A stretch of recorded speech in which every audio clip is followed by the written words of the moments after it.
That's why this message is for everybody. Every woman, actually every man, every woman is the bride of Christ. We're not a bridesmaid. We are the bride now. And it's actually really, really important that we understand this, because if we still see ourselves as the bridesmaid, that can result in some very, what do I want to say, unscriptural behavior, or also just some very depressing behavior. You see, if I'm just the bridesmaid, I might be promiscuous, right? I'm not married.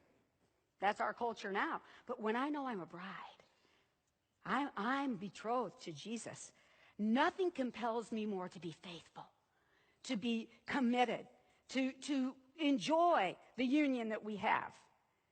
On the other hand, you might be the bridesmaid. If that's your view, in your relationship with Jesus, then, you're always, trying to be better, to be more spiritual, to make yourself acceptable, to get approved, even as Melissa was talking last night. No, never a bridesmaid, always a bride. And, Jesus is returning for his bride, not his fiancé. And, there's a lot of teaching out there like, we got to get ourselves ready. Without spot, without wrinkle. Good news, you already are without spot and without wrinkle. That's because the cross was a success. Okay? The blood of Jesus made you spotless. Okay? So, you don't have to worry about that. No, we're already married to Jesus. He's not returning for a fiancé. He's returning for a bride. And believing this makes all the difference. And that's where faith comes in. We'll talk more.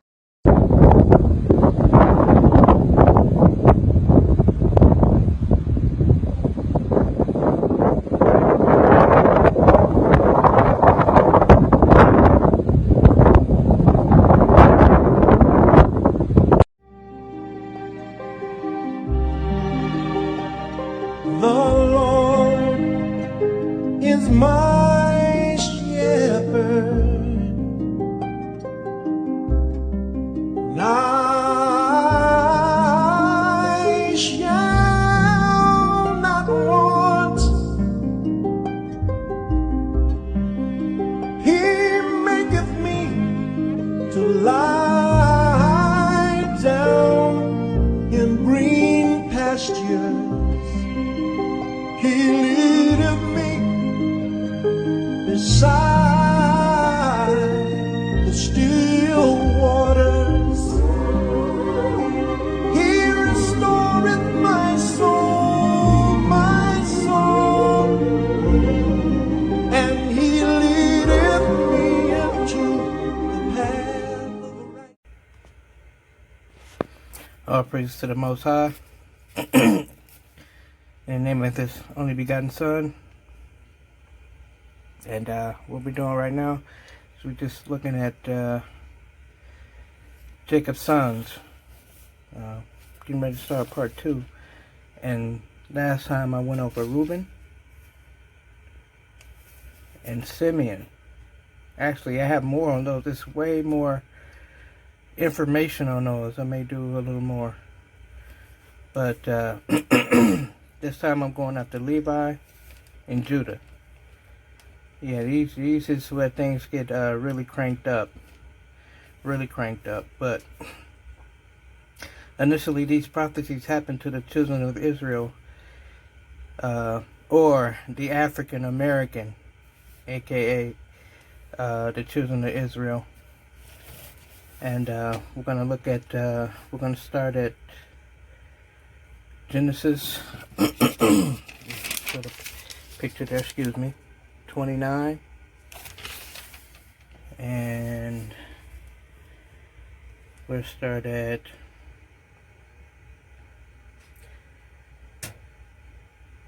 34, excuse me.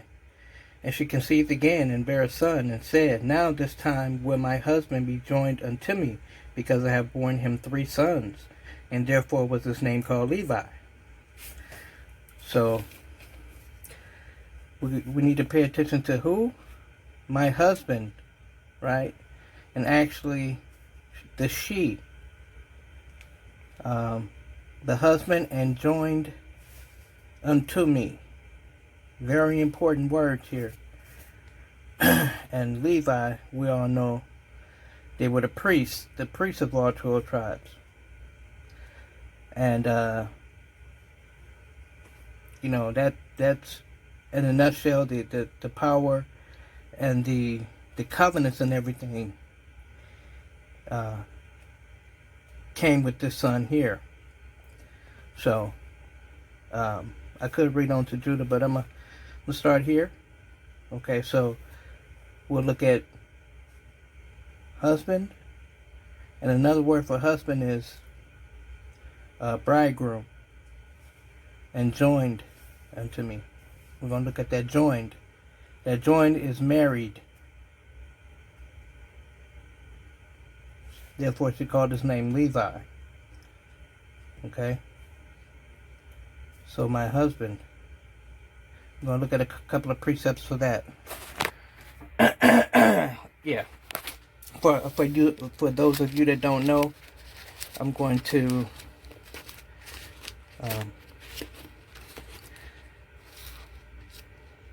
go to where you're supposed to break it down. Okay? Excuse me. This is Isaiah chapter 28. And I'll start at 9. Whom shall he teach knowledge? And to whom shall he make to understand doctrine? Them that are weaned from the milk and drawn from the breast. For precept must be upon precept, precept upon precept, line upon line, line upon line. Here a little and there a little. Okay? So, with using that method, we're not going to break down the husband. Let's go to Psalms 19, verse 5.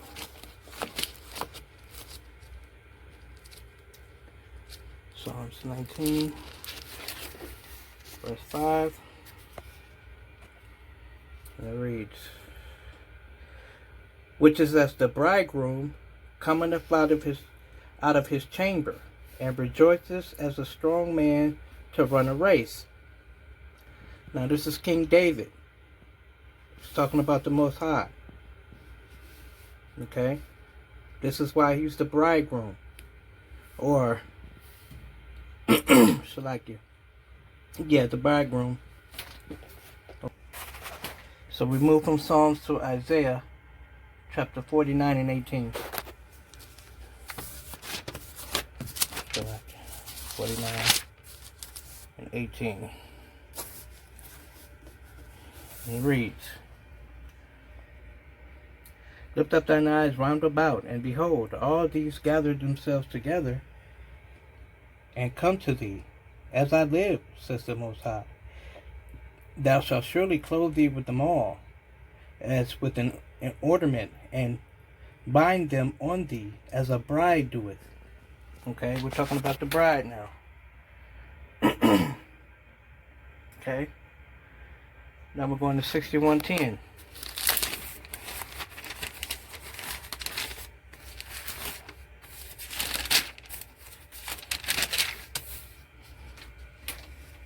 And it reads, I will greatly rejoice in the Lord. My soul shall be joyful in my Elohim. For he has clothed me with the garments of salvation. He has covered me with the robe of righteousness, as a bridegroom decketh himself with ornaments, and as a bride adorneth herself with her jewels. Okay? Oh yeah, there's more. 62 and 5. Right next to it. For as a young man marrieth a virgin, so shall thy sons marry thee. And as the bridegroom rejoices over the bride, so shall thy Elohim rejoice over thee. Talking about the elect of Israel. Okay, the one that comes back to him. Okay, let's go to Jeremiah. Jeremiah 32 and 32.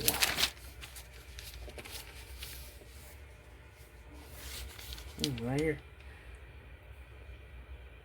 Can a maid forget her ornaments, or a bride her attire?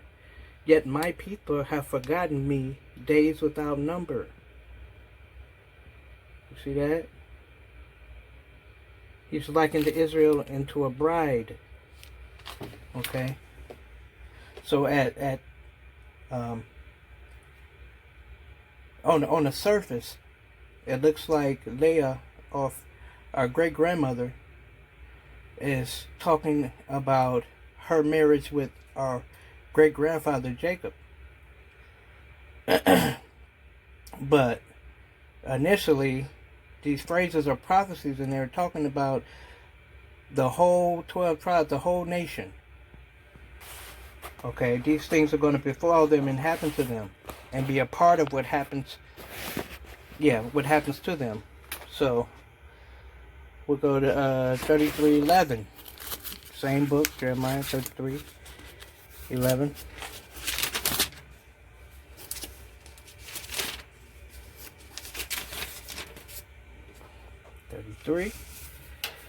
11. The voice of joy and the voice of gladness, the voice of the bridegroom and the voice of the bride, the voice of them that shall say, Praise the Most High of hosts, for the Most High is good, for his mercy endureth forever, and of them that shall bring the sacrifice of praise into the house of the Most High, for I will cause to return the captivity of the land. What land? Israel. It ain't talking about the planet. As at the first. What is the word, Joshua? The word is given. Let the trumpet sound.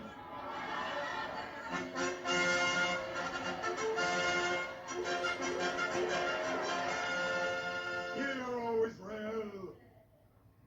Remember this day when the strong hand of the Lord leads you out of bondage.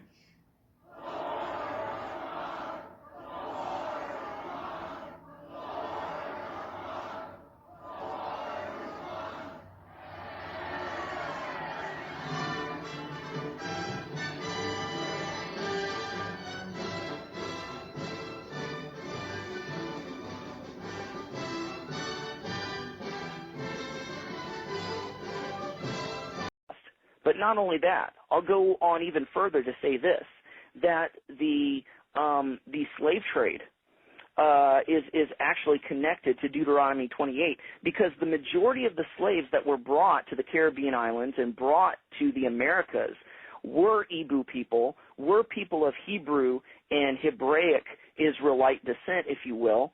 And so if you read Deuteronomy chapter 28, it matches perfectly what happened to the Hebrew slaves, the black Hebrew slaves, during the slave trade. It just matches it perfectly. Back up now. I think we just rung a bell here. Hold up now. Okay. Hold up. Hold the presses. Okay. Hold up. I hope everyone is listening to this. This is you about to rock some boats now.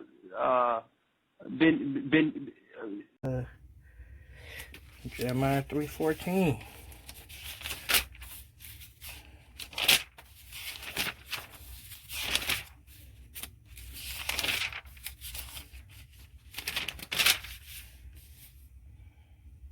Okay.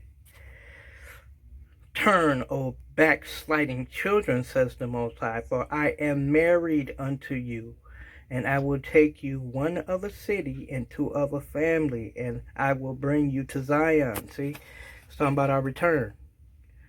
It's talking about when he telling Israel, or telling the African American, aka the Israelite, turn, O backsliding children, says the Most High, for I am married unto you.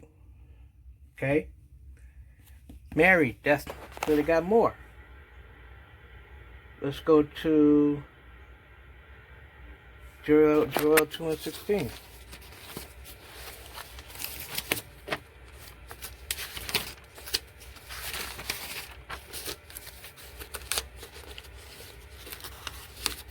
Hosea. Oh yeah, Hosea too. Hosea got it too. And this is the divorce. And why we have to be grafted in. But for time's sake, I didn't write that one. So I'm going to cover that one. If I don't do it in this one, I'll cover it in another video. Right now I need Joel 2. And what I say? 16? 16. That's 2. 16. So gather the people, sanctify the congregation, assemble the elders, gather the children, and those that suck the breast. Let the bridegroom go forth of his chamber, and the bride out of her closet. See, let us show up together, baby. Yeah, let us all break forth. Okay? Let's go to Matthew 9:15. Let's go some New Testament.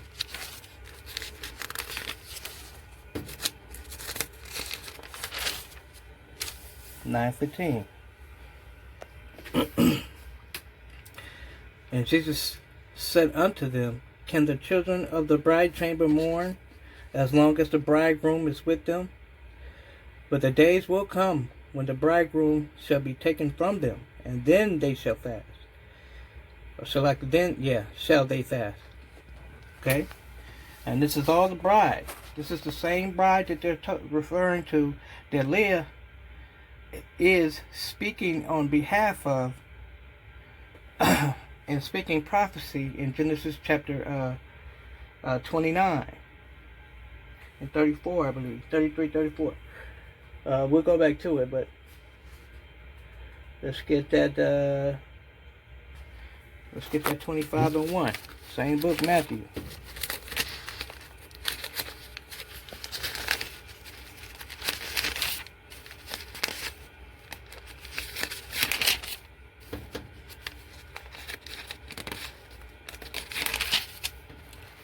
And 1. Then shall the kingdom of heaven be likened unto 10 virgins who took their lamps and went forth to meet the bridegroom. See that? And 5 were wise and 5 were foolish. See, now that's a parable. We can get into that later, but I need to stay on point, because actually there's so many jewels in here that it is easy to go off. So we'll stick to that, stick to the point. What I'm trying to do is trying to help you understand who is the bride and who is the groom, and who's the whole marriage thing, and why Mashiach is called the bridegroom. You know. Now we're going to witness right now the marriage, tying the knot. Okay. Verse 4. And Moses wrote all these words of the Most High, and rose up early in the morning and built an altar under the hill, and 12 pillars according to the 12 tribes of Israel. See, the world is not mentioned. This is what was put up, the marriage. Verse 5. And he set young men of the children of Israel, which offered burnt offerings and sacrificed peace offerings of oxen unto the Most High. And Moses took half of the blood and put it in the basin, and half of the blood he sprinkled on the altar. And he took the book of the covenant and read it in the audience of the people. And they said, All that the Lord had said we will do, and be obedient. And Moses took the blood and sprinkled it on the people, and said, Behold, the blood of the covenant which the Most High has made with you concerning all these words. You see that? That's the marriage. Okay? So, we have her husband. Oh, kind of blurry. Bring that out. Excuse me. So we have the bride and the husband right there. That's the actual set. That's during the ceremony. All right. So let's Let's get the divorce. Let's go back to that Hosea. I said 2, but it's probably 1.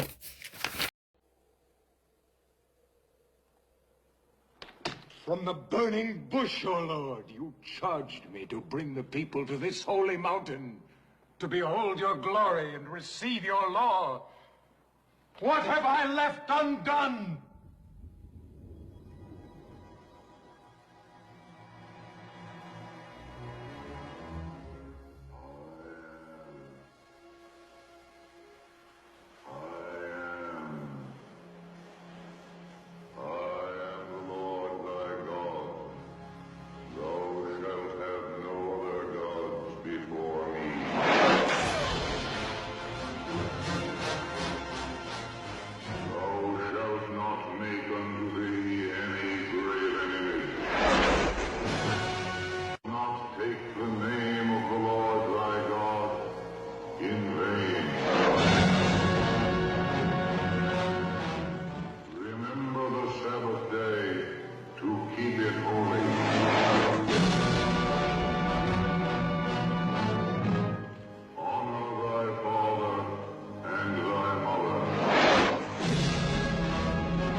Anything that is thy neighbor.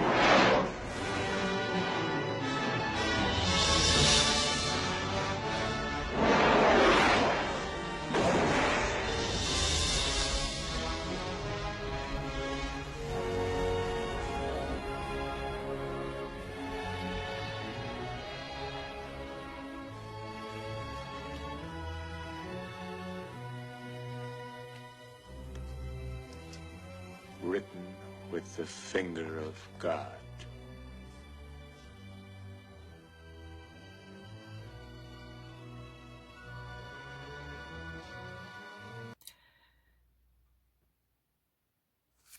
I'll start at 6. Okay. Now when she had weaned Luho-Ramah, she conceived and bare a son. Then said Elohim, call his name Lo-Ammi, for ye are not my people, and I will not be your Elohim. See that? Let's go to Romans 7:3.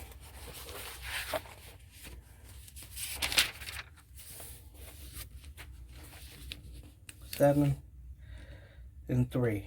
So then, if while her husband liveth, she be married to another man, she shall be called an adulteress.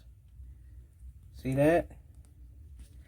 But if her husband be dead, which Mashiach died, he came, he died for us, she is free from that law. So that she is no adulteress, though she is married to another man. Okay? Now, the point is he had to die to get us out of it. Not him. He didn't have to get out of it. He died to get us out of it, but not out of doing it, out of the payment. Or he wanted to take up the full bill, the full penalty for breaking those commandments. So we have another shot at grace now. Not to not do the commandments, but to grace in doing them and trying to the best of your ability.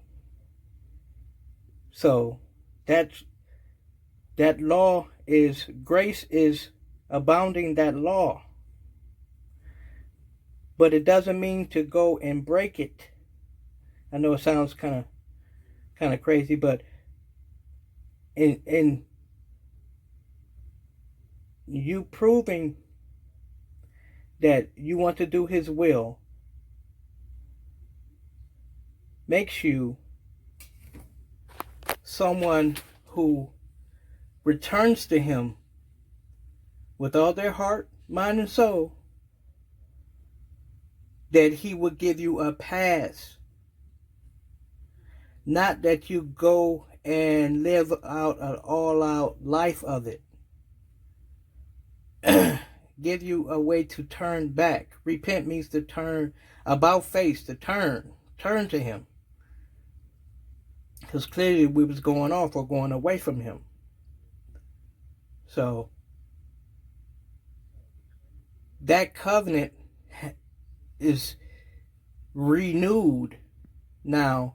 Christ came to die or to take up that bill. So when he comes back to collect us, there will be nothing, no accidents that are charged to us, because we'll be under that grace. Should you accept it? Now, a lot of people are refusing to hear him.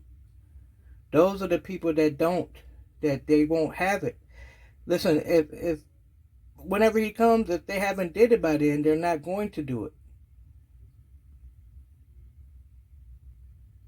So he just says there's a deadline, there's a cutoff. So then, if while her husband liveth, the Most High living, she is married to another man or another god, she shall be called an adulteress, which is breaking the commandments. Thou shalt have no other god before me. But if her husband, the Most High, be dead,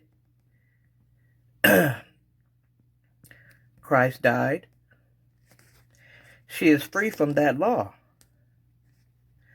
Now, I know a lot of people may be thinking, see, he did away with the law. That's not what that means. So that she is no more an adulteress, though she be married to another man. Mashiach. Okay? So in this way, the Mashiach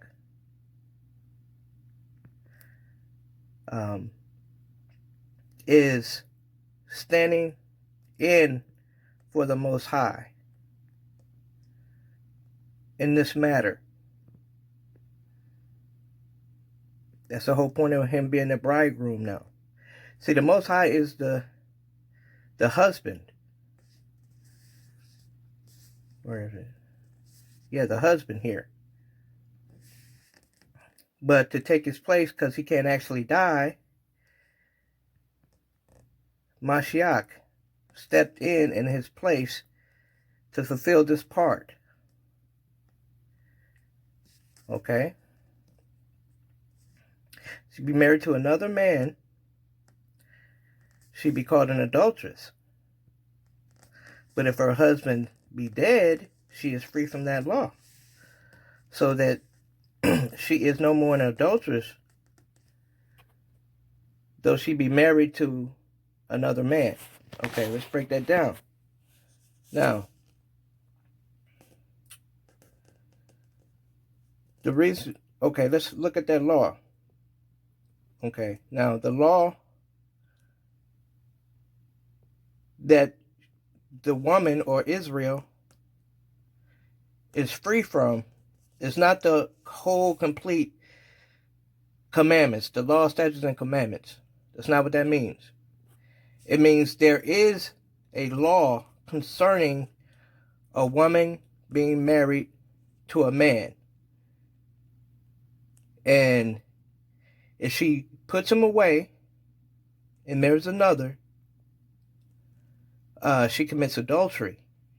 So when it says if her husband, but if her husband be dead, she is free from that law. See, that law, not the law.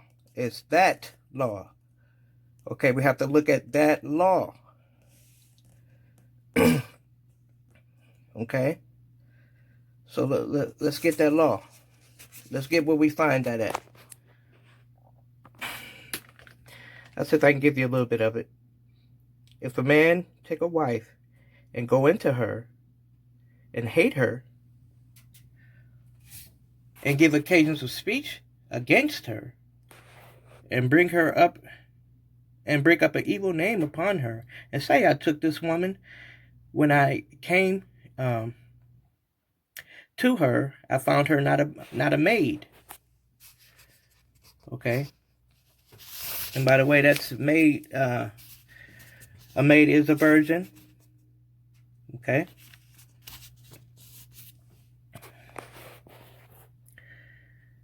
Excuse me. Then shall the father of the damsel and her mother take and bring forth the tokens of the damsel's virginity unto the elders of the city in the gate. And the damsel's father shall say unto the elders, I gave my daughter unto this man to wife, and he hated her. And lo, he has given occasions of speech against her, saying, I found not thy daughter a maid. And yet these are the tokens of my daughter's virginity. And they shall spread the cloth before the elders of the city. Okay. I got to pause right here because who he's speaking of,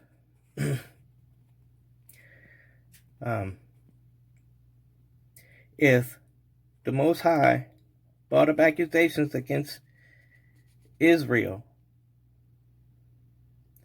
saying he found her not a maid, the mother and the father bring the tokens of the damsel's virginity here to the city of the gate. Now, this is a sign to the husband that she was or to the parents, because in these tokens you give that to the parents so they hold it just in case this happens. Okay, I'll just keep going. I'll just start back at I'll keep going at 18. And the elders of the city shall take that man and chastise him, and they shall immerse him in 100 shekels of silver and give them to the father of the damsel, because he has brought up an evil name upon the virgin of Israel, and she shall be his wife. He may not put her away all the days. Let's see, this is where it got a problem for us, Israel. Okay, because this would happen to you for doing what we did. This is why he had to break that off, because we had to pay this penalty. Verse 20. But if this thing be true, and the tokens of virginity be not found for the damsel, then they shall bring out the damsel to the door of the father's house, and the men of the city shall stone her with stones, that she died, because she brought folly in Israel, to play the whore in her father's house. So shalt thou put away evil from among you. See that? And also, I could keep going. Let me read that last one, the 22. If a man be found lying with a woman married to an husband, then they both of them shall die, both the man that lie with the woman and the woman. So shalt thou put away evil from Israel. See, and it keeps going. This is a part of the whole law. But Romans chapter 7 and 3 was speaking of the law that she would be free from. No, Shalakia. And also there's another law saying if your brother dies, you can marry his wife to carry on your brother's name. That's another law. I'm not going to jump to it, but it's definitely it's either Exodus 20 1 to 23 or Leviticus. I'm not going to turn there because I'm already going, it's already taking me to another place.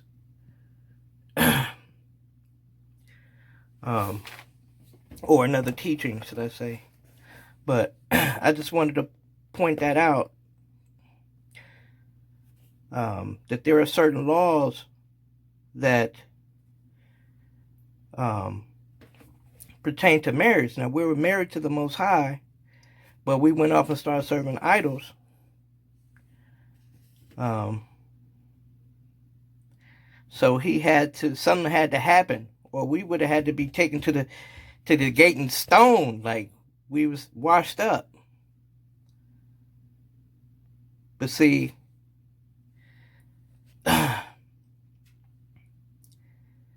as Romans chapter 7 and 3 states that if the man die, then she's free from that law, though she marry another man. Okay? So this is why the bridegroom, he's coming back to that makes it official. You know, you got that token of the blood of that virginity. That's the only way that you're going to get a pass. Or, I hate to call it a pass, but forgiven. Okay? But that does not mean to continue to go and break the whole thing. Okay? The whole thing. People just want to take it and throw it out the window. Everything he said, and he clearly is saying don't do that. But see, a lot of people that wants to be lawless would turn to Romans chapter 7 and 3 and say, well, see, he died for that law.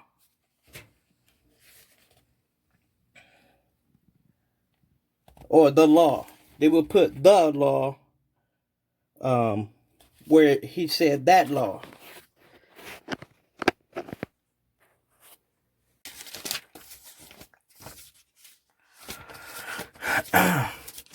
Still, let's get another example.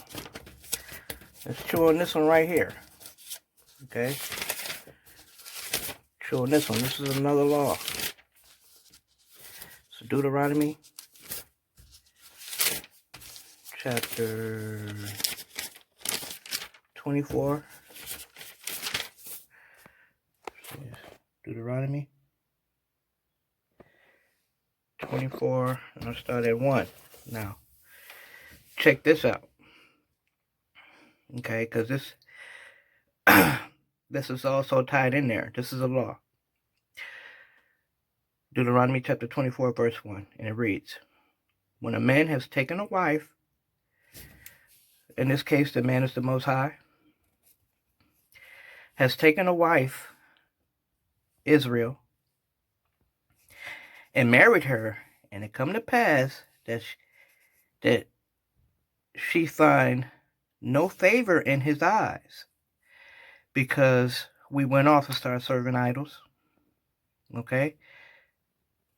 Because he has found some uncleanness in her. See? It's justified. Then let him write her a bill of divorcement. This is why he divorced us. All 12 tribes. He started with the northern kingdom, ended with the southern kingdom, wrote them a bill of divorce, and gave it in her hand and sent her out of his house. We got kicked out of the land of Israel. Okay? He did it to Samaria for the northern kingdom, and he did it to Jerusalem in the southern kingdom.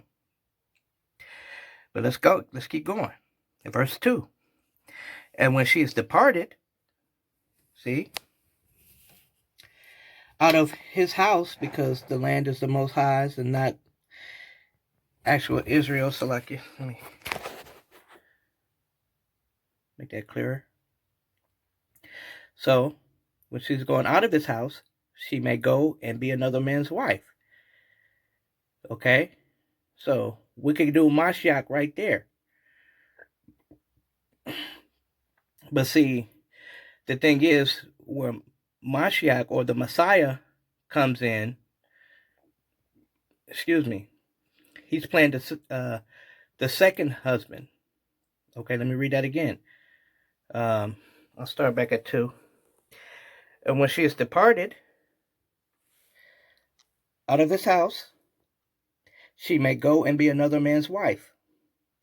And if the latter husband, the one that she took after that, hate her and write her a bill of divorcement and give it in her hand and send it her out of his house, okay?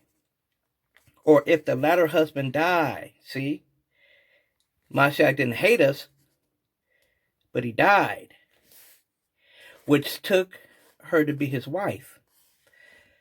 This is the law. Her former husband, which sent her away, the former is the one she had before, that which is the Most High. He's the former husband. Sent her away. May not take her again to be his wife. This is why the Mashiach had to stand in his place.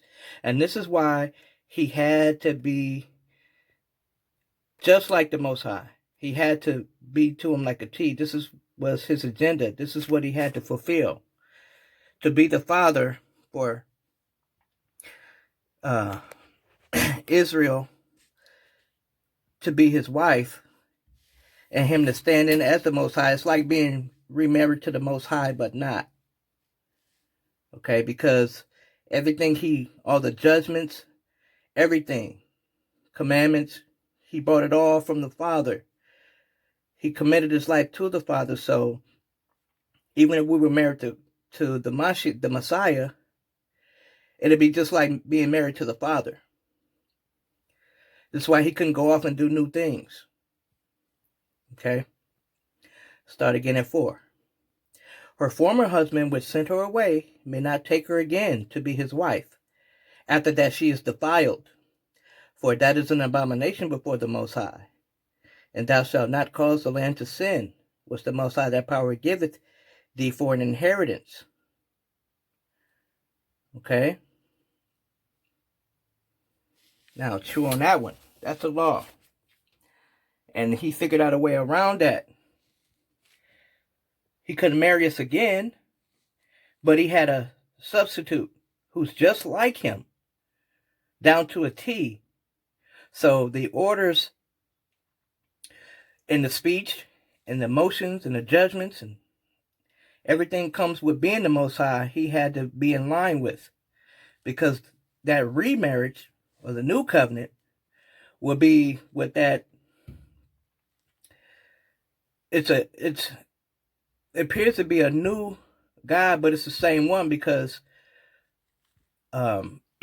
he gets his orders from the Most High. The Most High uses him to give orders to set the rules and everything. It'll be just like they are still married to the Most High, but not. Okay. This is why he had to do that, doing things just like that, because in the end, he's going to bring them right back to the Father. So I hate to use the word.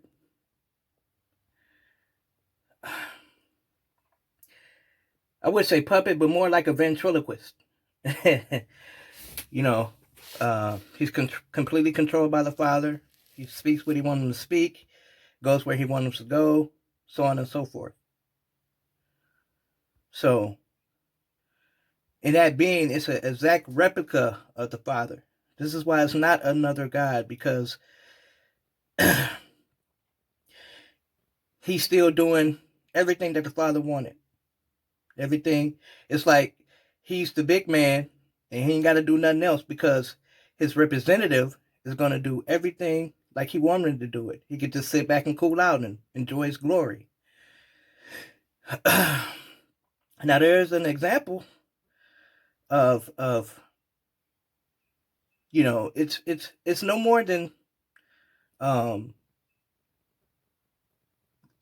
out to war and you let your generals and everything fight and you win the war and they bring everything back to the high man, the big man. Everything is still his. The kingdom is his.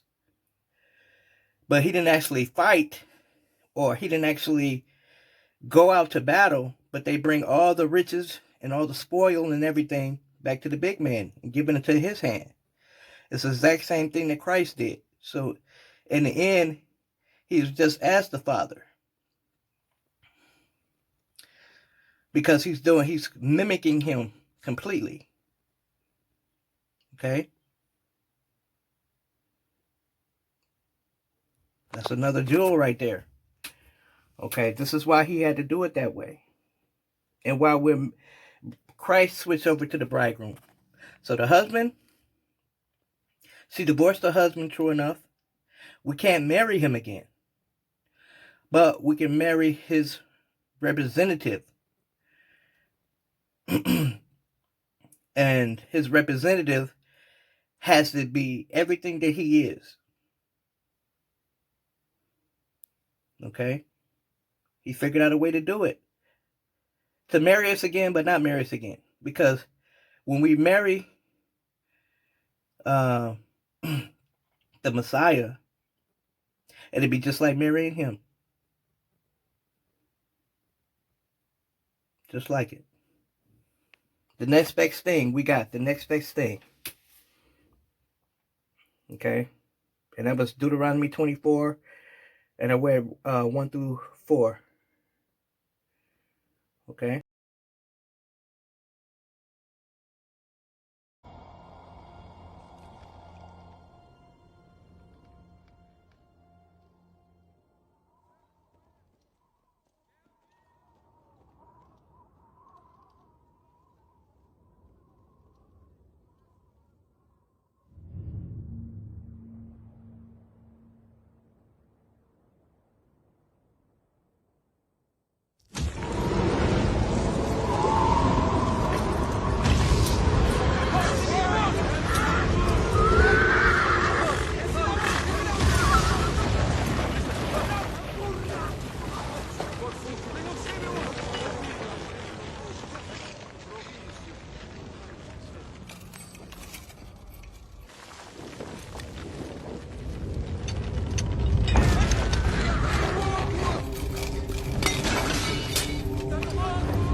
Mashiach or the Messiah on this matter. Because remember, he has the words of the Most High.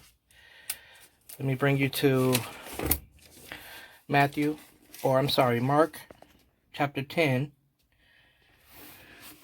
And this is Mashiach or Yeshua, whom the world ignorantly called Jesus, converse with the Pharisees about this matter. Now, they are talking fleshly or carnally, but he's trying to bring them to the spirit. Okay? Flesh is flesh and spirit is spirit. So let's chime in. Okay, I'll just start at verse 2. And the Pharisees came to him and asked him, "Is it lawful for a man to put away his wife?" Tempting him. See, testing him. But see, he's on the spiritual plane. He's not talking carnally. But each time they tried to bring him to the fleshly part of it, but he keeps bringing them to the spiritual part. I'll start again at 2. And the Pharisees came to him and asking him, "Is it lawful for a man to put away his wife?" Tempting him. Okay? And he answered and said unto them, "What did Moses command you?" See, he knew what they was going to answer.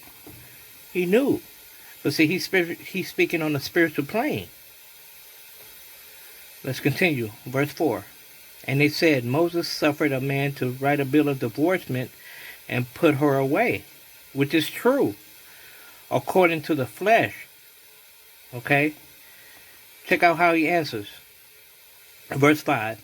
And Jesus answered and said unto them, "For the hardness of your hearts he wrote you this precept. But from the beginning of creation, the Most High, or Elohim, made them male and female. For this cause shall a man leave his father and mother and cleave to his wife." See, it's a double meaning.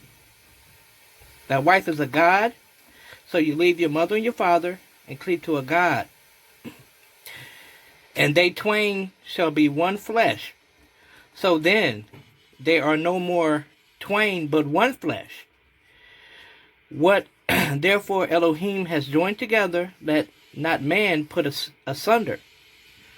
So, you're thinking, hey, he's talking about just a man and a woman. However, keep reading. And in the house his disciples asked him again of the same matter. See, they want to get more insight on what he's talking about. Because he had clearly answered them. But they want, the disciples or the ones closer to him or really following him wants to know, hey, give us a little bit more information on this. Verse 11. And he said unto them, "Whosoever shall put away his wife and marry another commits adultery against her." Talking about the Most High putting Israel away. He would have been committing adultery. And if a woman, Israel, shall put away her husband and be married to another god, she commits adultery. You see that? See, they keep trying to bring him back to the fleshly. He's talking spiritually. Which are the gods are nothing but idols. They're false gods. But initially, when he said, "Let not man put asunder," it's not talking. He said he didn't say he couldn't do it. He said y'all couldn't do it. This is why you gotta stay with the Elohim that he put for you, unless he shows you the truth of the true Elohim. Okay? So, whatever God you're joined to, when he gets back, you are going to be married to that God. You're one with them.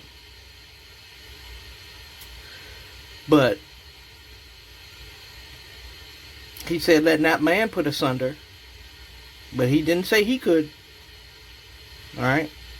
So it's a twofold meaning here. And this is the law. Like the Father put the words in Mashiach's or the Messiah's mouth. He's speaking to them on a spiritual plane. Okay?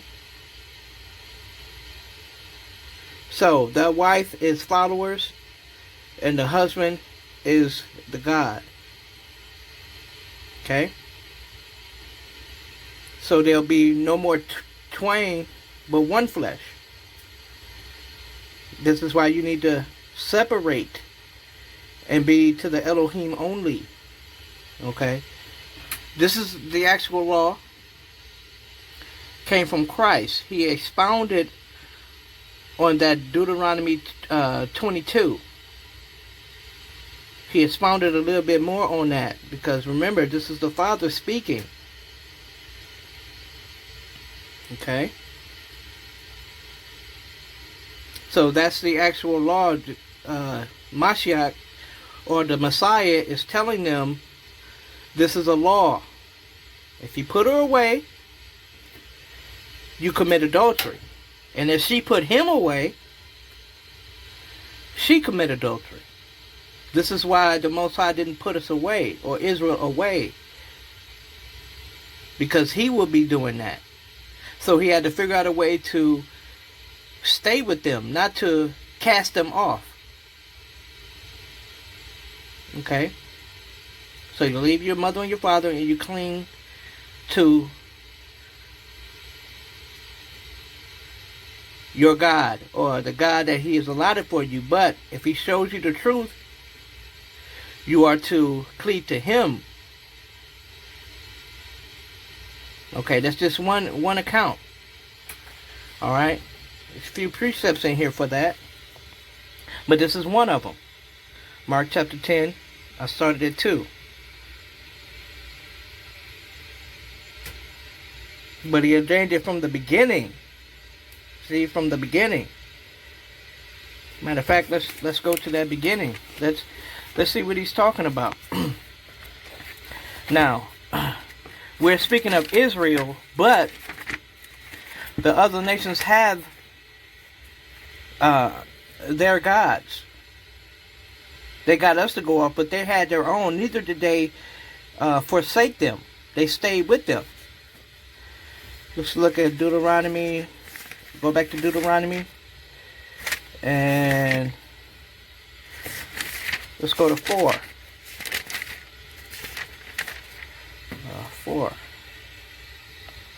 4. Deuteronomy. 4. And let's go to...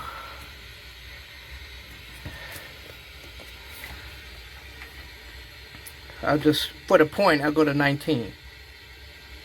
Unless thou lift up thine eyes unto heaven, and when thou seest the sun, and the moon, and the stars, even the host of heaven, shouldst be driven to worship them, to serve them, which the Most High thy power has divided into all nations under the heaven. See, he gave that to everybody else. Okay? What did he say? All nations. Well, keep reading. Verse 20. But the Most High has taken you, which is Israel, and brought you forth out of the iron furnace, even out of Egypt, to be unto him a people of inheritance, as ye are this day. Furthermore, that's Moses talking about the Most High got mad with them because of them, the way they were acting. So let's jump down to 23. Take heed to yourselves, lest ye forget the covenant of the Most High your power, which has made with you, Shalakia,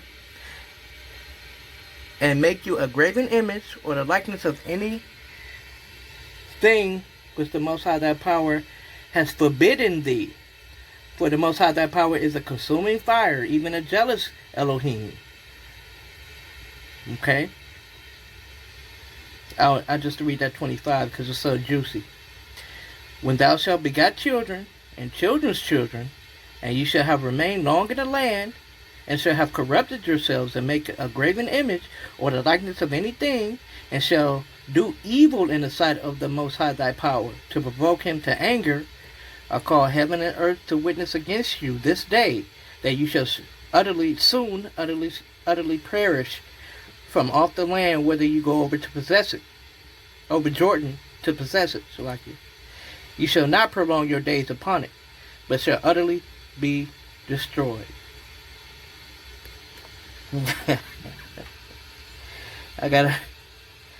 That's what else happens to you. I gotta read that 27. And the Most High shall scatter you among the nations, and you shall be left few in number among the heathen, where the Most High shall lead you. See? So, that's letting you know that Israel's Elohim, or Israel's husband, is him. The other nations have the sun, the moon, and the stars. It was intentionally done that way so the Most High, so the planet and the other nations, when they want to seek the true Elohim or the true God, they would come to Israel and get it. Okay? That Christ had to die to break it off. Henceforth, a new covenant. Henceforth, he's coming back to claim his bride and his kingdom. Okay?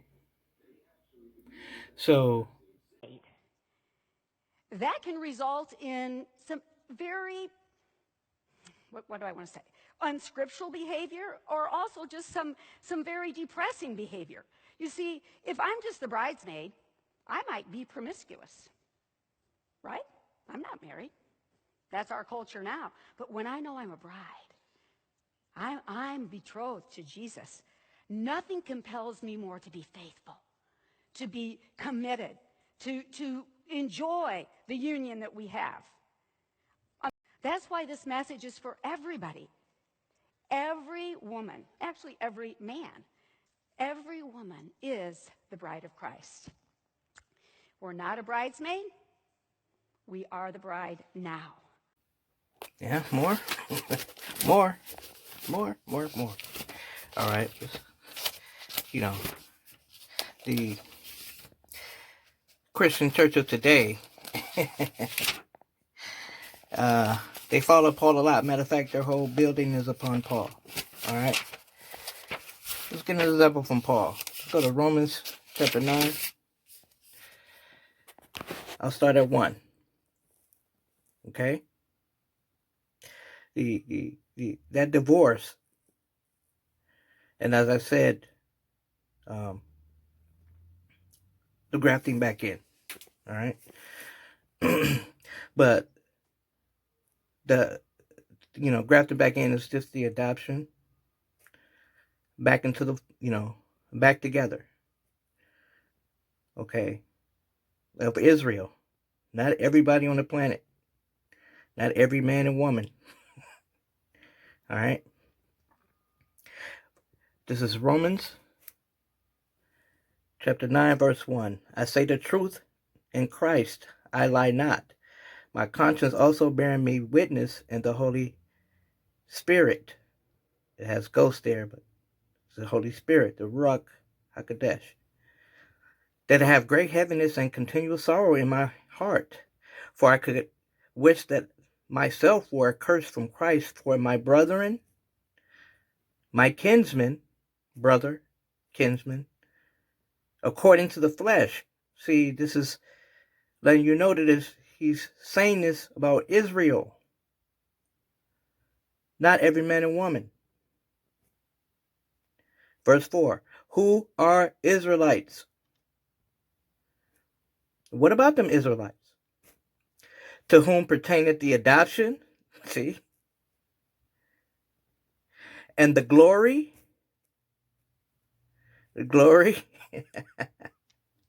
and the covenants, the one before and the remarriage, and the giving of the law. We the only one got that law.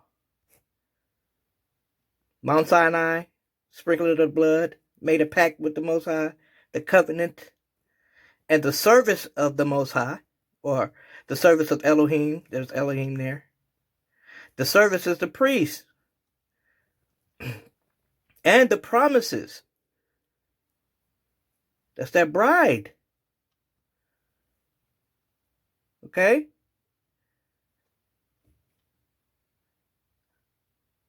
It's coming back for Israel, baby.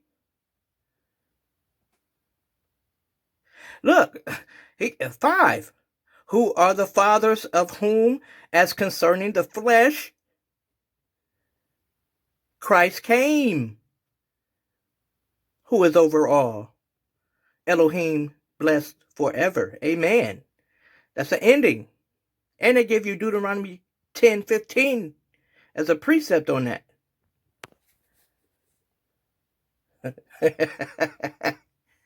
So,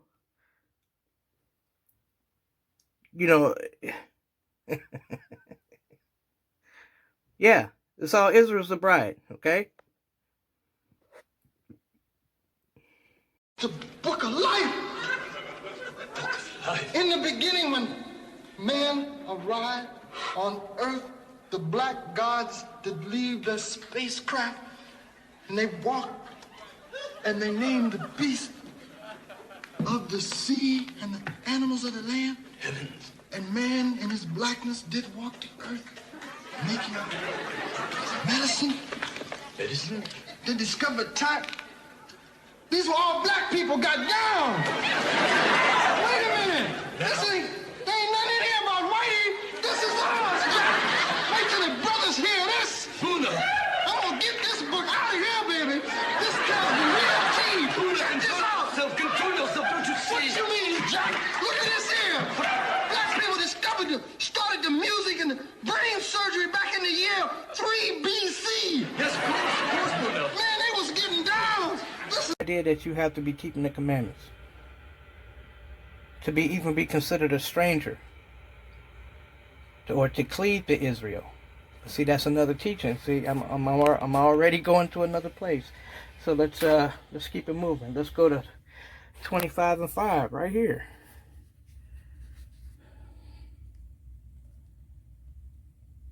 While the bridegroom tarried, they all slumbered and slept. That's another that's another jewel right there.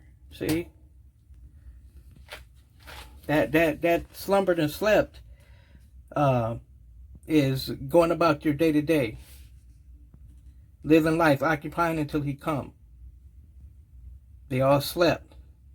Okay? Basically just waiting on him. Let's get some more. Let's go to 25. Oh, 6 right after it. I could have kept going. And at midnight there was a cry made, behold, the bridegroom cometh. Go ye out to meet him. Then all the virgins arose and trimmed their lamps.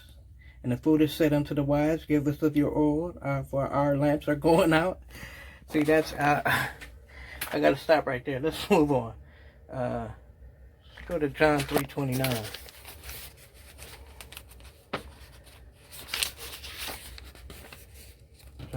John 3:29.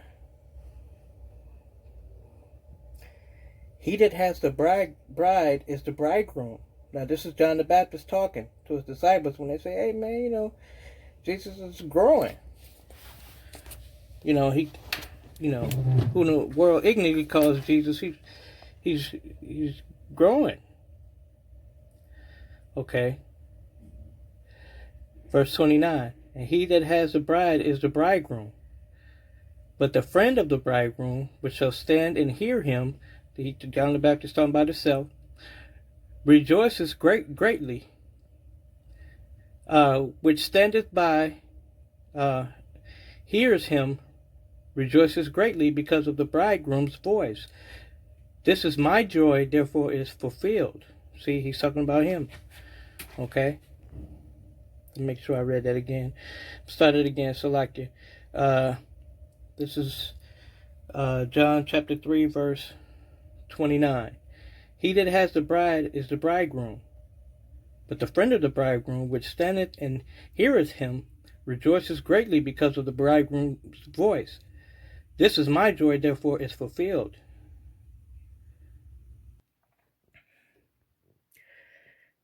The new covenant, the kingdom of heaven, everything is in that.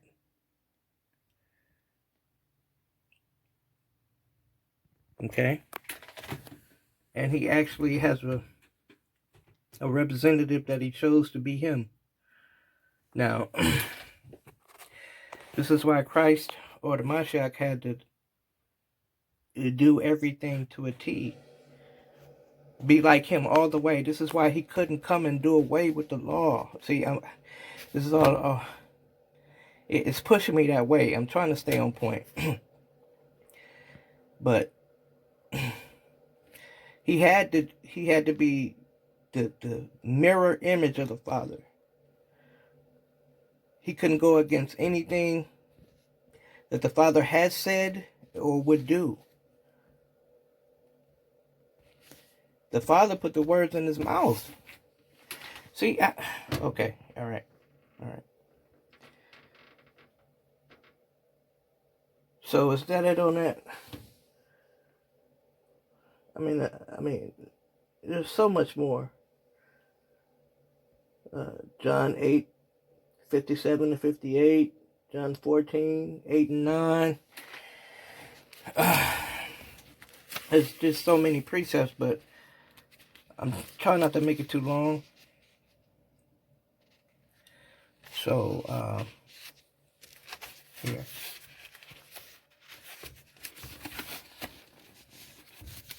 I might read that down.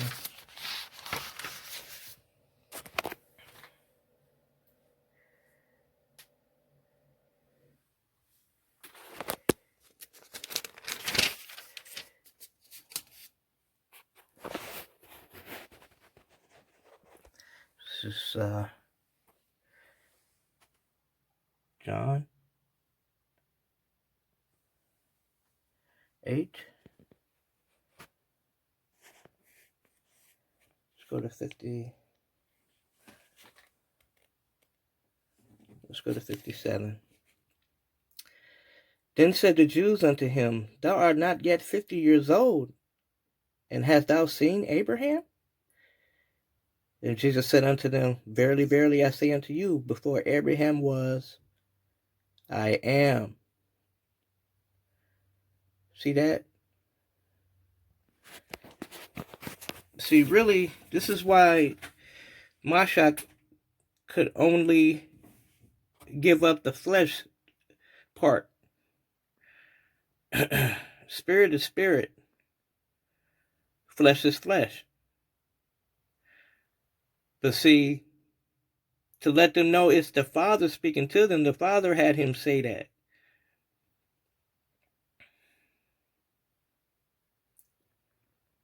You know, they took offense. They didn't realize who was speaking to them. Their own husband or their own father was speaking to them, yet they couldn't see it. Then took they up stones to cast at him. But Jesus hid himself and went out of the temple, going through the midst of them, so passed by. Okay? Matter of fact, it's another precept on that. And I believe it's here. Hold on, select.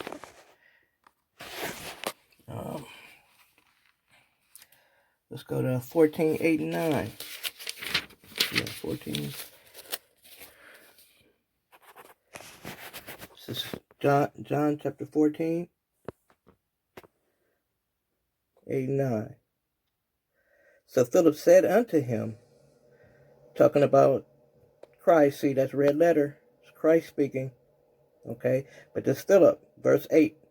Philip said unto him, Lord, show us the Father, and it sufficeth us. Jesus said unto him, Have I been with you so long time with you, Shalakia? Have I been so long time with you, and yet hast thou not known me, Philip? He that has seen me has seen the Father. And how sayest thou then, show us the Father? Believest thou not that I am in the Father, and the Father in me? The words that I speak unto you, I speak not of myself, but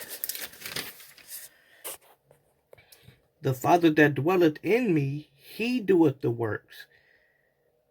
Believe me that I am in the Father, and the Father in me, or else believe me for the very works' sake. Okay? See, on my own authority. All right? I mean, and it's more. 842. 842. I mean, this is why, see, I don't subscribe to the Trinity doctrine. It's just way too many precepts for that to make sense. However,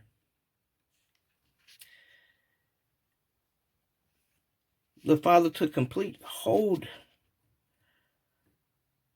of Mashiach. This is why he ate, slept, and breathed the Father to the point where he started to come out of him. It was ordained that way. That's why the Most High is the Father of spirits. People don't realize yet. Let's see. I don't want to. Okay. Let's see. Did I read 842?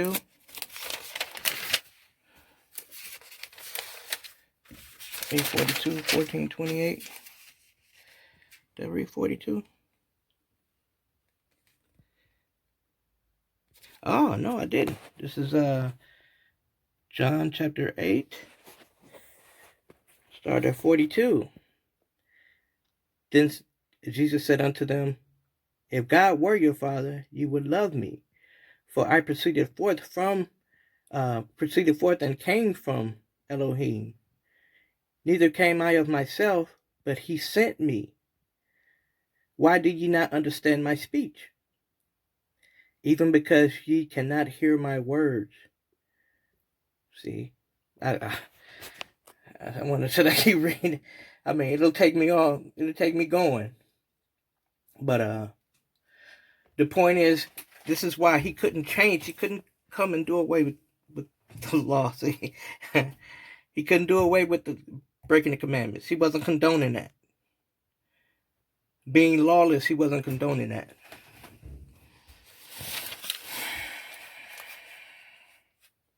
So he's telling you the will of his Father.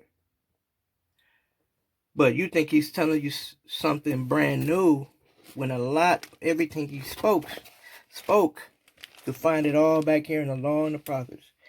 He had to be all of that, the law and the prophets. He couldn't go against that. He wouldn't go against that. He's the husband in this case. So he had to do everything to a T. Okay? The very fact that he can do that, I'll get one more, is that the Most High said that anybody that didn't listen to him, they won't be forgiven. This is Deuteronomy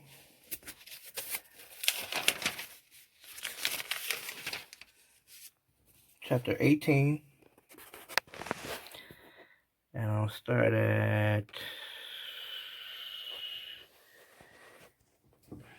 18. Well, actually, I'll tell you what he's gonna do. He's gonna break down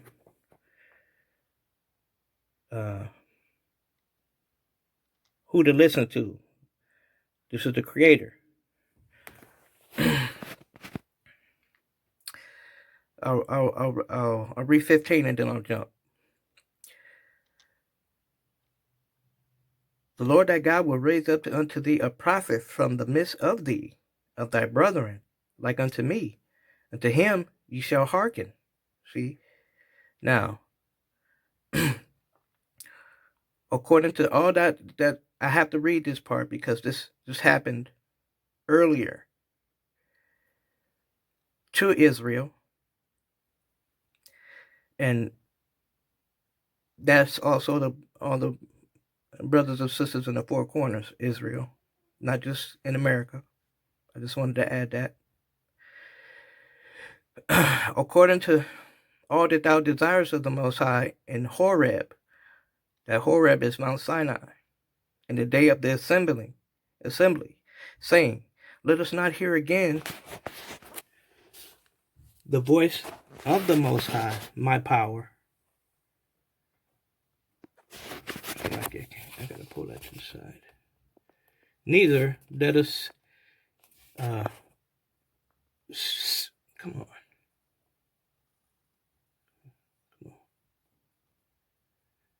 So like I'm gonna read that again. I'm gonna start at 16.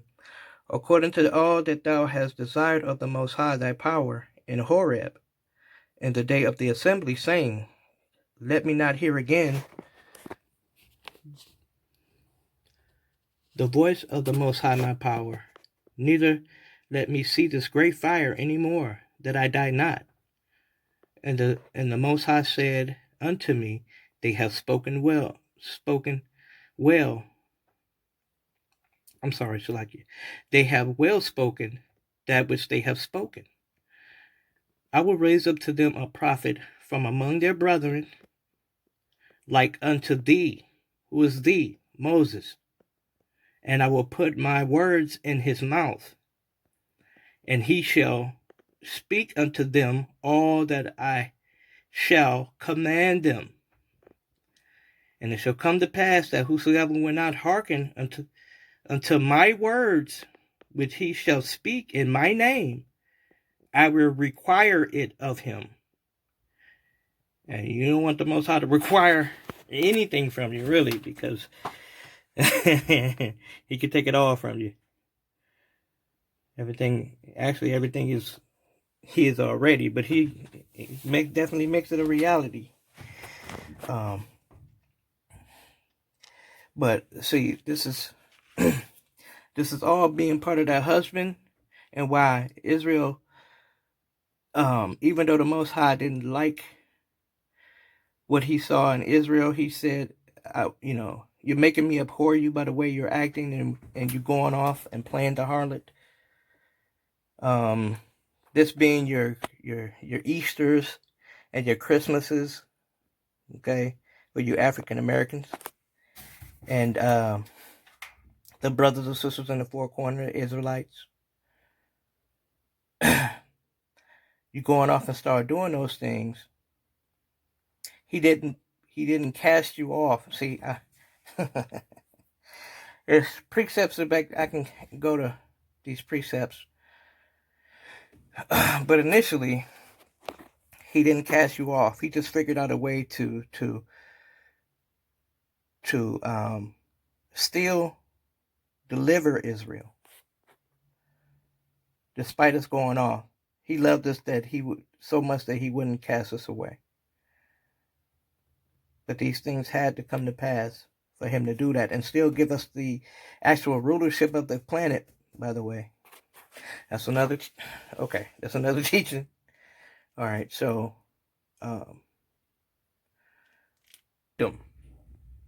he's the king of the earth. He coming back to sit on his throne to get what's his. And that's Israel and those clinging to him, keeping the law.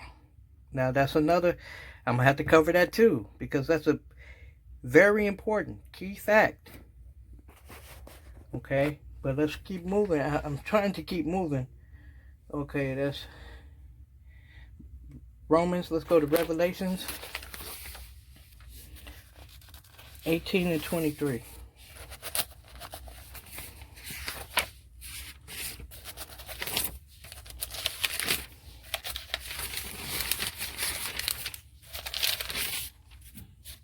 18, 18. Are we in Revelations 18? 23.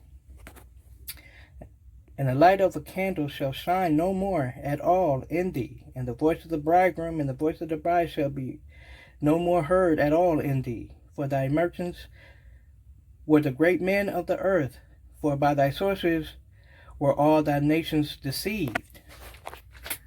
Okay? Go to 21 and 2. 21 and 2. And I, John, saw the holy city, New Jerusalem, coming down from the Most High out of heaven, prepared as a bride. See that same bride in Genesis? Adorned for her husband. Who was her husband? The Mashiach, the king. Which really is all the Most High. So it's the bride is the Most High, the Mashiach is the Most High, but we are married to through him. We're married to the Most High, and he made that possible. He's the high priest also. He's the big bro. All right.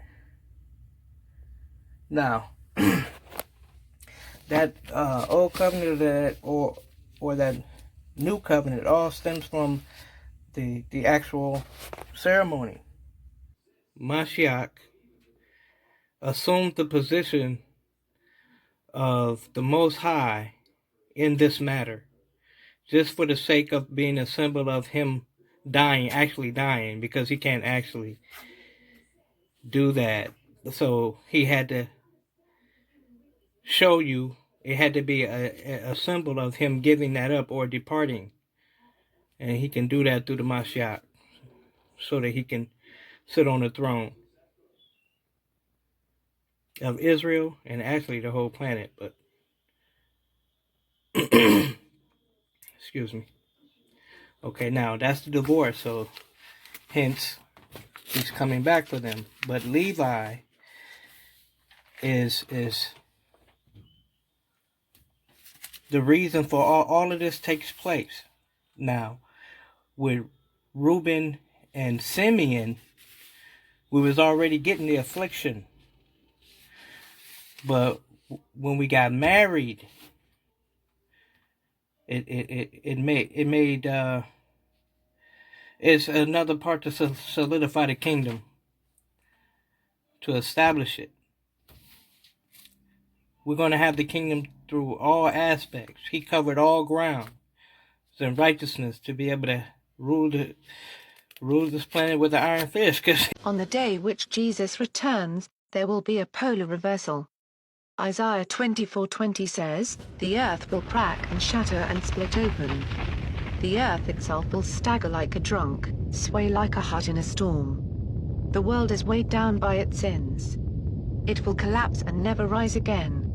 Revelation 6:12 says, "There was a violent earthquake, and the sun became black like coarse black cloth. And the moon turned completely red like blood. The stars fell down to the earth, like unripe figs falling from the tree, when a strong wind shakes it. The sky disappeared like a scroll, being rolled up, and every mountain and island was moved from its place. The polar flip will make the stars race across the sky. And the vacuum created from the reeling of the earth will pull the atmosphere along the ground, trying to catch up, creating what is known as a roll cloud, which will pull with it the dust and ash created from the global earthquake." Psalm 97:5 says, "The mountains melted like wax at the presence of the Lord." The global earthquake will be so bad that every hill and mountain will crumble. Revelation 16:20 says, "And every island fled away, and the mountains were not found." Revelation 6:15 says, "The kings of the earth, the princes, the commanding officers, the rich, the strong, and every slave and free person, hid themselves in the caves and in the rocks of the mountains. They told the mountains and the rocks, 'Fall on us, and hide us from the face of him who sits on the throne, and from the wrath of the Lamb, for the great day of his wrath has come. And who is able to stand?' The global earthquake will seem unending, and no one will be able to stand on that day, as the sky vanishes under a roll cloud and the stars fall from heaven. The buildings in every city in the world will collapse into utter destruction, killing millions. Isaiah 30:25 calls it the day of the great slaughter, when the towers fall. And just when you thought it couldn't get any worse, Revelation 16:21 says, hailstones, weighing about 100 pounds each, fell from the sky on people. After the volcanic ash and dust from the global earthquake has been kicked up into the sky, it will combine with a supercooled atmosphere from the vacuum created by the Earth's reeling. This will result in hailstones, which weigh about 100 pounds each. Matthew 24:30. Then, the sign of the Son of Man will appear in the sky. And all the peoples of earth will weep, as they see the Son of Man, coming on the clouds of heaven, with power and great glory. The great trumpet will sound, and he will send out his angels to the four corners of the earth, and they will gather his chosen people from one end of the world to the other. Revelation 1:7 says, "Look, he is coming, on the clouds. Everyone will see him, including those who pierced him. All peoples on earth will mourn over him." The Bible says everyone on earth will see him. Because at that time, the earth will be reeling from the polar reversal, allowing every place on earth to see the coming of Jesus Christ. 1 Thessalonians 4:16 says, "There will be the shout of command, the archangel's voice, the sound of God's trumpet, and the Lord himself will come down from heaven. Those who have died believing in Christ will rise to life first. Then we, who are living at that time, will be gathered up along with them in the clouds to meet the Lord in the air. And so we will always be with the Lord." This is what is known as the rapture. It will occur when the global earthquake begins. And the Christians will be saved from this terrible wrath of God poured out upon mankind. All those believers who have turned to Christ during the tribulation and are still alive will be gathered together with the resurrected Christians and will be collected by God's angels from the four corners of the earth and brought together to meet the Lord in the air. 1 Corinthians 15:51 says that when the resurrection happens, Jesus will transform his people, mortals into immortals. And God's army of angels will gather his Christians, bringing them to Jerusalem, where they will appear from heaven with the Lord, to defend Israel. Revelation 19:11 says, "And I saw heaven opened, and behold a white horse, and he that sat upon him was called Faithful and True, and in righteousness he does judge and make war." Zechariah 14:4 says, "He will take his stand on the Mount of Olives east of Jerusalem, and the mountain will split in half, forming a wide valley that runs from east to west." From here, Jesus will go out to wage war against the Antichrist and his army, and the many Arab nations coming against Jerusalem and Israel. Joel 3:16 The Lord roars from Mount Zion. His voice thunders from Jerusalem. Earth and sky tremble. But he will defend his people. Revelation 19:14, "And the armies which were in heaven followed him upon white horses, clothed in fine linen, white and clean." Joel 2:4, "They look like horses. They run like war horses. As they leap on the tops of the mountains, they rattle like chariots. They crackle like dry grass on fire. They are lined up like a great army, ready for battle. As they approach, everyone is terrified. Every face turns pale. They attack like warriors. They climb the walls like soldiers. They all keep marching straight ahead and do not change direction or get in each other's way. They swarm through defenses, and nothing can stop them. They rush against the city. They run over the walls. They climb up the houses and go in through the windows like thieves. The earth shakes as they advance. The sky trembles. The sun and the moon grow dark, and the stars no longer shine. The Lord thunders commands to his army. The troops that obey him are many and mighty. How terrible is the day of the Lord! Who will survive it? Revelation 19:19, "Then I saw the beast and the kings of the earth and their armies, gathered to fight against the one who was riding the horse and against his army. The beast was taken prisoner, together with the false prophet who had performed miracles in his presence. It was by those miracles that he had deceived those who had the mark of the beast, and those who had worshipped the image of the beast. the beast and the false prophet were both thrown alive into the lake of fire that burns with sulfur. This burning place is likely the valley which Jesus creates by splitting the Mount of Olives. And into it will be thrown the Antichrist and his false prophet, who deceived many by his satanic miracles, such as calling fire down from heaven in the sight of people. It will be by these miracles which people will be deceived into taking the mark of the Antichrist on their forehead or right hand, and worshipping the Antichrist and his image. Jesus will go out to wage war against the Arab armies, gathering against Jerusalem and Israel. It will be in the valley of Medigo, where this much-published Battle of Armageddon will take place, between Jesus Christ and the 10 Arab kings and their armies, which they have assembled together, and are advancing toward Israel to destroy the last remnant of the Jewish people. Revelation 19:12 describes Jesus saying, "His eyes were like a flame of fire." Revelation 19:15 says, "Out of his mouth came a sharp sword, with which he will defeat the nations. He will rule over them with a rod of iron." The sword from his mouth will utterly destroy these Arab armies by a burning fire. Ezekiel 39:6 says, "I will start a fire in the land of Magog and along all the sea coasts where people live undisturbed, and everyone will know that I am the Lord. I will make sure that my people Israel know my holy name, and I will not let my name be disgraced anymore. Then the nations will know that I, the Lord, am the holy God of Israel." Revelation 20. Okay. So, let's go back to Genesis. I think I've covered a bit on the husband and wife. Okay. So, and the joined. See that? And that joined. In a nutshell, that's what I'm trying to help you understand when she's naming the sons.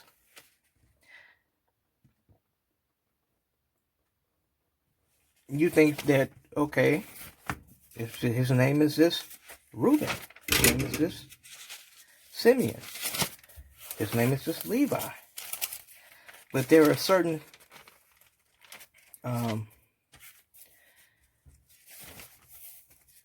prophecies in there that'll happen to her people as a nation, her offspring.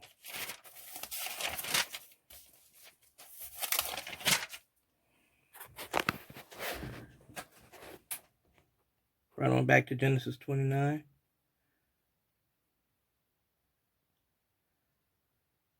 So Leah, our great-grandmother, is having children by our great-grandfather. But how is she seeing all of this? Insight.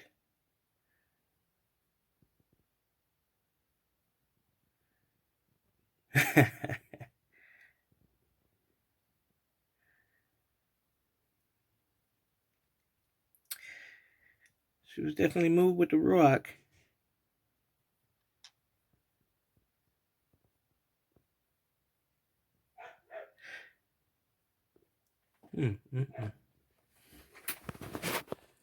Sorry, y'all. I just had to think for a minute because these are it's happening to a T. And wait till we go with Judah here.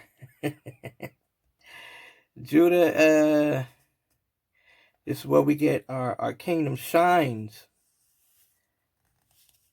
Or really it's the Most High's kingdom. Not, I don't want to get confused, but they're going to be just in a so-called African Americans low state. He still can dominate in all sports and entertainment, right? Just think when the Most High's kingdom is given back into our hands and we do it in righteousness. There'll be no type of music like we make. There'll be no type of parties like we throw. And righteousness.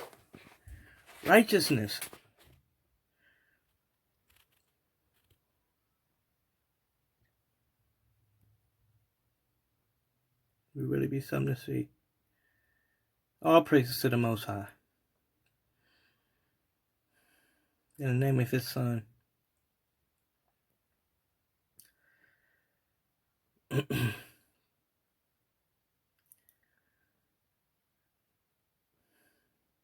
Wow.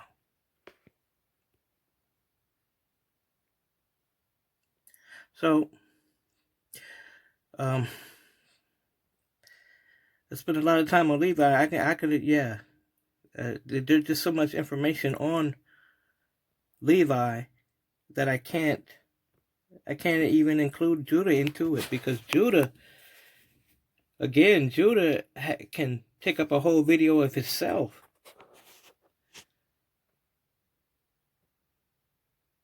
So can Levi. Really, each one of these could have taken a whole video within themselves. Probably exhaustive video.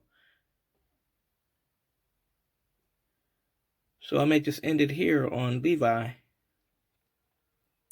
And there is more information. I just don't want to say that it's the end, but just for time's sake to move on, we'll do Judah in the next video. Okay. So with that being said, I'm going to say all praises to the Most High in the name of His only begotten Son. And it's not Jesus. It's not. You study, you find out that's not His name. For you African Americans who's not aware of that yet. But that's a whole nother. Just you'll be amazed at even saying the slightest words can take you down a whole road to proving that. Okay, but for time's sake, we'll end it here. And I should say Kwam Yasharala, or that is Rise Israel. Come back to your nationality, so-called African American, and then Negroes. Spread it throughout the four corners of the world. The Israelites, come back to your power, because the kingdom is, all this is for you. It's set up for you to get rulership of the planet. And this is why you need to know this stuff. It's promised to you. But there are those that's trying to cheat you out of it. So, I'll end Levi here. And with that saying, shalom. I stay out the beach, in my camp I see a flawless. You niggas still on repeat, you got a real call it live ballin'. If I kill it, now I'd rather reveal the ballin'. Nation just so hated, I'm just saying y'all hear all these people. I'm talking about the 12 tribes. We ain't equal to these heathen, I hell high. You got faith, I got scriptures, I don't sell wide. The Israelites tell truth, we don't tell lies. Repent. You a prince of the power, in the length of the hour. You see the strength of the power. First Peter 2:5. Be a brick in his tower. Big fish that devour. Take and get what is ours. Repent. You a prince of the power, in the length of the hour. You see the strength of the power. First Peter 2:5. Be a brick in his tower. Big fish that devour. Take and get what is ours. I'm a prince of the power. Big brick in his tower. Two-edged sword from the Lord. Ready to get what is ours. In the length of the hour, Jesus Christ don't strike the earth. Strike the curse upon his chosen. We receive his life with mirth and life from birth from him who rose. For you Israelites who thirst, being filled with righteousness. As we bring to sight that verse of seeing the Israelite is birth. Terror circling round and round from town to town. The trumpets sound as we get them power back. Down the ground, the nations fall. The Israelites be taking off. Now it's time to drink the cup. The Israelites is slaving out. Yeah, the nations making walls. Yes, we walk on golden street. Perfect to uphold them. We thank God we are the chosen seed. You a prince of the power, born to live in royalty. I'm a prince of the power, born and sealed with loyalty. Prophesying orally, Daniel 7:18. That kingdom come, that will be done, that Christ is gonna be made king. Repent. You a prince of the power, in the length of the hour. You see the strength of the power. First Peter 2:5. Be a brick in his tower. Big fish that devour. Take and get what is ours. Repent.